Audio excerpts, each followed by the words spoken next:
अगर वो एस्टेरॉयड 6.6 करोड़ साल पहले नहीं गिरता तो आप आज जिंदा नहीं होते। सोचिए, रात है, आसमान में अरबों तारे हैं, ठंडी हवा चल रही है, एक छोटा सा समूह आग के आसपास बैठा है। उनके पास न घर है, न भाषा पूरी तरह विकसित है, न कपड़े ढंग के, लेकिन उनके पास कुछ है जो इस ग्रह के किसी और जीव के पास नहीं था। कल्पना। यही कल्पना बंदर जैसे जीव को इंसान बनाने वाली थी। आज की इस कहानी में हम जानेंगे कैसे पृथ्वी नरक थी, कैसे जीवन शुरू हुआ, कैसे डायनासोर खत्म हुए, कैसे एक कमजोर प्राइमेट जंगल से निकलकर धरती का मालिक बना, और कैसे वही प्रजाति एक दिन टाइप 3 सिविलाइजेशन बनने का सपना देख रही है। वेलकम टू बैम टू ऑल, जहां हम सिर्फ इतिहास नहीं बताते, हम एवोल्यूशन को महसूस कराते हैं। चैप्टर 1, जब पृथ्वी रहने लायक नहीं थी। 4.5 अरब साल पहले पृथ्वी एक पिघला हुआ गोला थी। लावा के महासागर, आसमान में जहरीली गैसें। इस युग को वैज्ञानिक कहते हैं हेडियन इयॉन। धीरे धीरे ग्रह ठंडा हुआ, बारिश हुई, महासागर बने, समुद्र की गहराइयों में रसायन मिलते रहे, और फिर एक दिन एक मॉलिक्यूल ने खुद की कॉपी बनाना सीख लिया। वहीं से जीवन शुरू हुआ। चैप्टर 2, एक कोशिका से जटिल जीवन तक। पहले जीव बहुत साधारण थे, सिंगल सेल्ड बैक्टीरिया। फिर साइनोबैक्टीरिया ने फोटोसिंथेसिस शुरू किया, ऑक्सीजन छोड़ी। ऑक्सीजन उस समय जहर थी, बहुत से जीव मर गए। लेकिन एवोल्यूशन क्रूर है, जो ढलता नहीं वो मिट जाता है, जो ढल जाता है वही आगे बढ़ता है। फिर मल्टीसेल्युलर ऑर्गेनिजम्स आए, मछलियां, फिर एम्फीबियंस, फिर रेप्टाइल्स। धरती पर हर कदम संघर्ष से भरा था। चैप्टर 3, डायनासोर और अवसर। डायनासोर करोड़ों साल राज करते रहे, लेकिन 6.6 करोड़ साल पहले चिक्सुलुब इम्पैक्ट, एक एस्टेरॉयड टकराया, धरती हिल गई, आग लगी, आसमान धूल से भर गया। डायनासोर खत्म, लेकिन छोटे स्तनधारी बच गए। यहीं से शुरू हुआ असली खेल। चैप्टर 4, बंदर से इंसान, असली कहानी शुरू। अब हम आते हैं उस मोड़ पर जहां कहानी दिलचस्प होती है। लगभग 7 मिलियन साल पहले अफ्रीका में हमारे और चिंपांजी के पूर्वज अलग हुए। धीरे धीरे कुछ प्राइमेट पेड़ों से नीचे उतरे। क्यों? क्योंकि जलवायु बदल रही थी, जंगल कम हो रहे थे, घास के मैदान बढ़ रहे थे।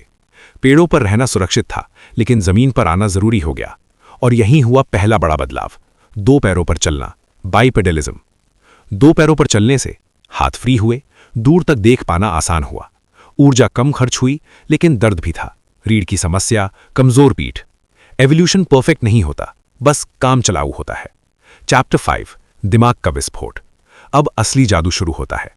ऑस्ट्रेलोपिथेकस, छोटा दिमाग, आधा बंदर आधा इंसान जैसा। होमो हैबिलिस, पहले टूल्स बनाए। होमो इरेक्टस, यहीं से बड़ा बदलाव आया। आग का उपयोग, शिकार की रणनीति, लंबी दूरी तक यात्रा। आग क्यों महत्वपूर्ण थी? क्योंकि पका हुआ खाना आसानी से पचता है। कम ऊर्जा पाचन में गई, ज्यादा ऊर्जा दिमाग में। दिमाग बड़ा हुआ, ब्रेन साइज लगभग 2 गुना हो गया। चैप्टर 6, आग के चारों ओर बैठा पहला परिवार। कल्पना कीजिए, रात है, शिकार करके लौटे हैं, आग जल रही है। एक व्यक्ति इशारों में कहानी बता रहा है। यहीं भाषा का जन्म हुआ।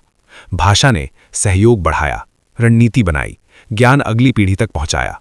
इंसान अब सिर्फ जानवर नहीं था, वो संस्कृति बना रहा था। चैप्टर 7, शिकार कैसे किया। हम शेर से कमजोर थे, चीते से धीमे थे, भालू से कमजोर थे, फिर भी हम बचे। क्यों? 1, परसिस्टेंस हंटिंग। हम जानवर को घंटों दौड़ाते थे, वो थक जाता था, हम पसीने से ठंडे रहते थे।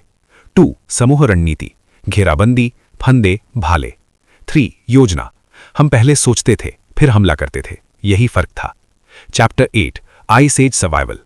पृथ्वी पर कई बार आइस एज आया, ठंड, भूख, संसाधन कम, लेकिन हमने कपड़े बनाए, गुफाएं चुनी, आग का बेहतर उपयोग किया। हम अनुकूलन के मास्टर बन गए। चैप्टर 9, कला और आध्यात्म।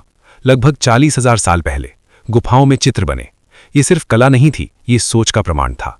हमने मृत्यु के बारे में सोचना शुरू किया, आत्मा की कल्पना की, देवताओं को गढ़ा। ये कॉग्निटिव रेवोल्यूशन थी। चैप्टर 10, कृषि क्रांति, सबसे बड़ा मोड़। 12,000 साल पहले हमने खेती शुरू की। अब हमें घूमना नहीं पड़ा, गांव बने।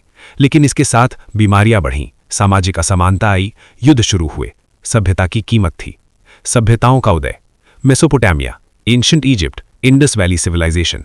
लेखन आया, कानून आए, राजा आए। अब मानव प्रकृति से ऊपर उठने की कोशिश कर रहा था। आधुनिक छलांग, फिर विज्ञान, इंडस्ट्रियल रेवोल्यूशन, बिजली, इंटरनेट, और फिर अपोलो 11। हमने पहली बार पृथ्वी को बाहर से देखा, छोटा सा नीला बिंदु। भविष्य टाइप 1 से टाइप 3 तक। 1964 में निकोलाई कार्दाशेव ने सभ्यताओं का पैमाना दिया। टाइप 1 ग्रह की ऊर्जा नियंत्रण, टाइप 2 सूर्य की ऊर्जा, टाइप 3 आकाशगंगा। शायद एक दिन हम मार्स पर बसेंगे, एआई से जुड़ेंगे, अपनी चेतना डिजिटल बना देंगे। एक छोटी कोशिका, एक लंबा संघर्ष, आग, भाला, भाषा, सभ्यता, रॉकेट और अब ब्रह्मांड को समझने की कोशिश। हम सिर्फ जीव नहीं है, हम एवोल्यूशन की कहानी है। अगर आपको ऐसी डीप डिटेल्ड एवोल्यूशन स्टोरीज पसंद है तो बैम टू ऑल को सब्सक्राइब करिए। यहां हम फैक्ट्स नहीं, सोच बदलते हैं। कमेंट में बताइए, क्या इंसान अमर होगा या खुद को खत्म कर देगा? अगली बार हम ब्रह्मांड के एक और रहस्य की परत खोलेंगे।